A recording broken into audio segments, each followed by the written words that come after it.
Hey, welcome back. Today we're going to talk about from wrenches to wealth and how smart leaders build profitable plumbing teams. Whether in your plumbing trade or any other trade, this episode is going to bring you value. What if I told you the difference between a plumbing business that stays stuck and one that scales to serious success isn't just in the tools and the trucks, but in the way leaders think? Today we're diving into how smart leadership builds profitable plumbing teams.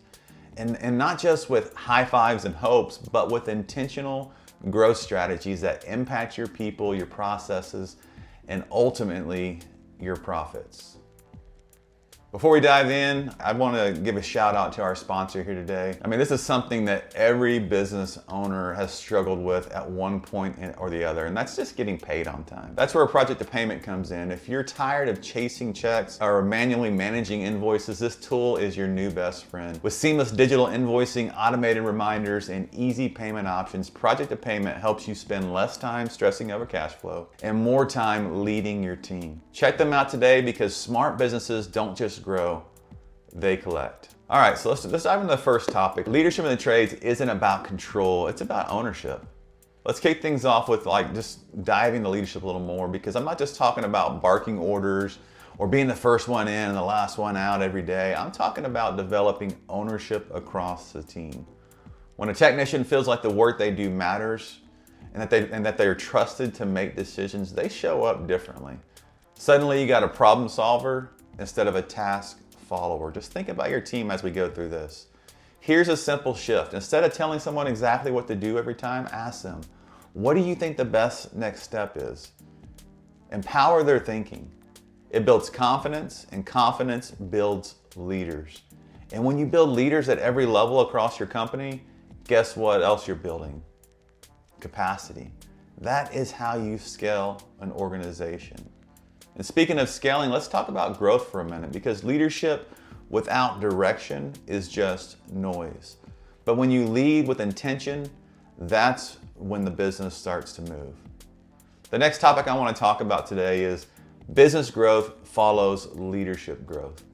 Here's the hard truth. Your business will never outgrow your leadership. If you want your company to grow, you have to grow first. That means learning to delegate, creating clear expectations, and focusing on systems, not just putting out the fires.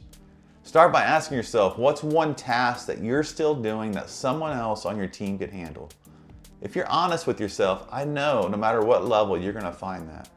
Take the time to train them. Every time you hold on to a job that you've outgrown, you're holding your company back too. And a plumbing business grows when it runs on systems, not superheroes. So today, trading the cape for a calendar and start building the kind of company that runs with or without you. And look, no matter how good your leadership is and how efficient your systems are, none of it sticks without one key piece, your customers. So in this next topic, let's talk about the front lines of your brand. Topic 3 is customer service is also a leadership tool. A lot of folks think that customer service is something you can train, but it's actually something you model. Your team watches how you treat your customers. They watch how you treat your vendors and even the guy that's delivering parts to your shop. They see you handle problems with patience and pride. That becomes the standard. So if you want to elevate your team's service, start recognizing it. Publicly praise the tech or the customer service rep who went above and beyond. Share the wins, and here's a secret weapon. Follow up with customers personally. A 30-second check-in call from the owner, just think about how awesome that would be. Those kind of details make customers feel like gold and builds loyalty you can't buy. Great customer service isn't a department, it's a culture, and cultures are built by leaders. So let's bring all this together today. We talked about why real leadership means developing ownership. And ownership at every level. We broke down how your personal growth as a leader sets the pace for your business growth.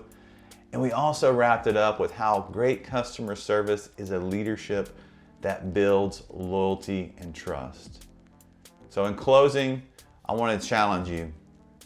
This week, pick one person on your team who's ready to take on more responsibility and give that person a chance. Who is that person for you? Identify one task that you need to stop doing and start training someone else to own that task. And finally, reach out to one customer, not with the sales pitch, just a genuine appreciation. So if this episode brought you value, do me a favor, like it, share it, and subscribe so you don't miss what's coming next. I appreciate you for tuning in, and until next time, keep leading strong, serving well, and building something that lasts. I'll see you next time.